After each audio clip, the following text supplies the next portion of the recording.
What do you do when you find yourself single after what seems like an eternity of being in a relationship or married to someone? More especially if you are, or if you only have had that one person or one partner and you ended up getting married to them and spent what seems like forever with them. But eventually, as we all know, if something has a beginning, it most certainly has an end. So, for whatever reason, this marriage or this long term relationship has ended and you find yourself single. I like to think that depending on the terms that ended the said relationship, you might find yourself experiencing feelings of joy at your new find or at your new change of status and find yourself very hopeful for, say, the near future, like the fun of meeting a new potential partner. You might even feel a sense of newfound freedom, as well as look forward to exercising that newfound freedom, working on yourself, as well as finding your own identity. Because, truthfully speaking, after being with someone for so long, you find that you are intertwined with someone for so long, and most people will lose their own sense of individuality or sense of self. So others might find this as an opportunity to reinvent themselves, explore new passions, and so on and so forth. And this same breakup to some might be seen as a positive, while on the other hand, you might not be feeling as hopeful. And this is very normal for many because of the natural form of attachment we develop being with that one partner, where they are, what's familiar to us. We tend to choose what is familiar because it creates an illusion of safety in our minds. And what's funny is it doesn't necessarily have to feel good, but it is what we are used to, and that's what's familiar, and hence better than what we consider the unknown. You then find yourself, or you find yourself that you find yourself not ready to be on your own because you were stuck in a time capsule, and now everything has changed. You are now expected to adapt to this new scenario and maneuver this new territory, this life thing alone.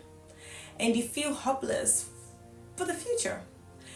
If you find that this resonates with you, or this is what you're going through right now, then I am glad that you stumbled upon this video because you don't have to do it alone.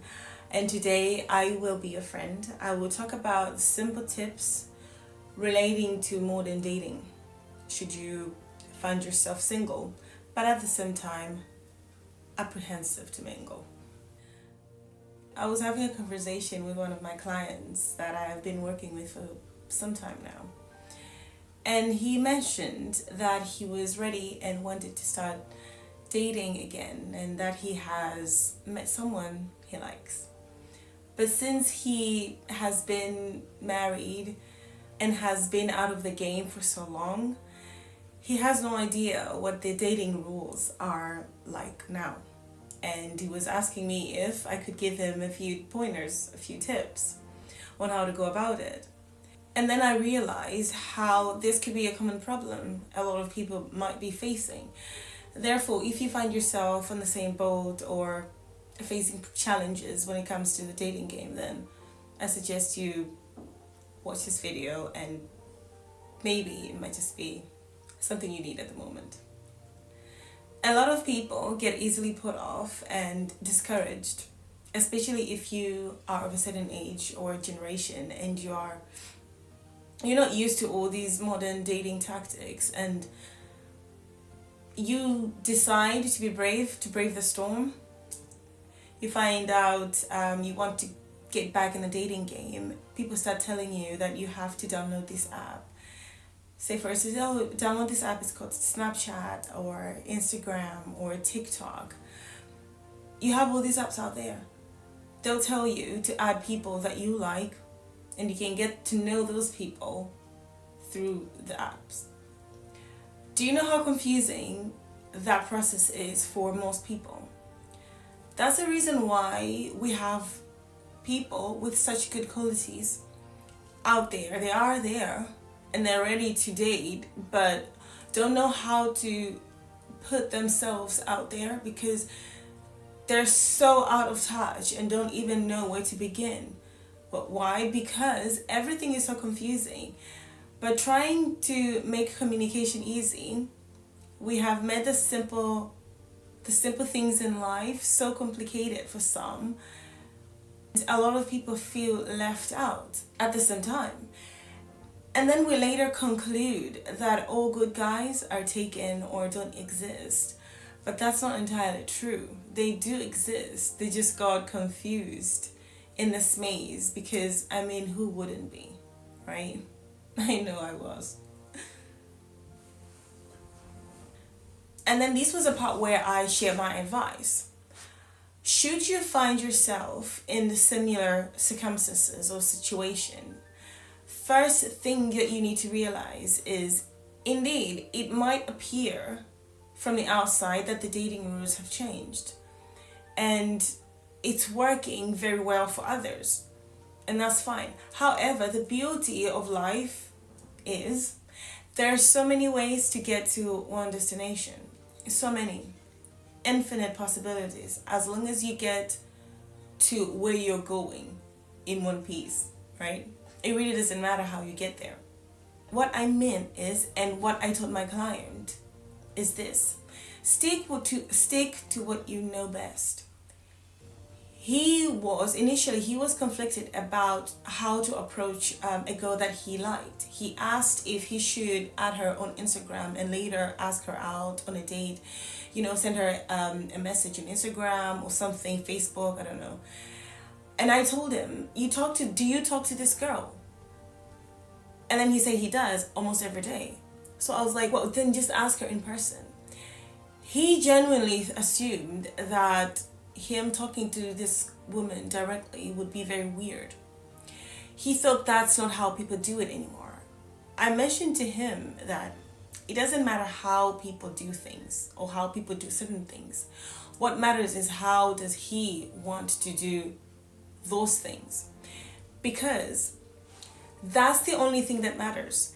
Just because people would rather hide behind the screen and avoid human contact, it doesn't necessarily mean everyone should do just that. Absolutely not. Old school or traditional men and women still exist and will always exist no matter the timeline or what society dictates at the time. If it is what you're looking for, best believe you will find it. If as a man or woman you like someone in real life, like my client, nothing should stop you doing what you know best. Approach the person and ask them as you normally would in whatever timeline. Whether it was in the 60s, the 80s, or the 90s, if they are right for you, they would genuinely appreciate the gesture and you have nothing to worry about. But if they're not meant for you, then it will be the same. They will tell you to go away and you move on. End of story. So as long as you approach them with mutual respect, of course, manners, and express your intention as easily and as normally that, are you open to have a meal with me so we can get to know each other? Or whatever, like ask them out on a drink or something, for a walk, a coffee, whatever it is. Bottom line is, just be your normal, confident self. The dating rules haven't changed, not at all. If you don't want them to change, they won't change, they'll stay the same. And on the other hand, if you want to experience the modern type of dating by adding people to your social media or joining dating apps, that's also an option. However, do not get put off or discouraged to look for a relationship because you think things are too complicated for you to even bother or think about it. Things have never been easier. Use that to your advantage. My only stress point is on maintaining respectable boundaries, of course, especially if you are asking someone you have never met or you have just met. Make sure you are polite and well mannered. Otherwise, if you misbehave, you will meet fitting consequences, as is obvious. But all in all, do not get discouraged to approach a person and express your interest or intention in them just because you assume they will think that you're being weird and you're afraid of being judged by others or society. Be as a child, confident, carefree, and delusional with no fear of being judged. Sometimes I think people care too much what society will think of them. That cripples us, that cripples people. It cripples other people completely. And they fail to act or do anything without seeking outside validation, whether be it from friends, family, or social media. But don't worry yourself too much. Just be yourself, be confident, and be true to your intentions. When you are yourself and when you are your confident self and decide to be yourself, no matter the situation, that is the greatest gift that you can give to humanity. Believe me on that, and you can call me on that because that's important. I can assure you there are people out there that still want to experience that sense of normality, have someone walk up to you and have that confidence to express their intention or whatever that they have to say. You don't see that every day because everyone has some level of anxiety and they'd rather bury their faces in a screen and pretend to be busy. We all do that, and we all know that you're just randomly scrolling on that phone. There's nothing up. So, we all do it. There's nothing really to it except we all are looking for a way to connect, and we're all craving connection with each other. Hence the invention of all these phones and the apps and all this technology. Despite the intention that was there to aid communication, which it does. It's undeniable. But at the same time, everything in existence has polarity, and everything has two opposite ends. Everything has a positive aspect and a negative aspect. It seems that something that was created to aid communication in a way is also creating a form of a barrier to what we can describe as organic or physical forms of communication with each other. However, I still believe that we must not focus too much on the negative aspects of it, but rather balance the negative with the positive.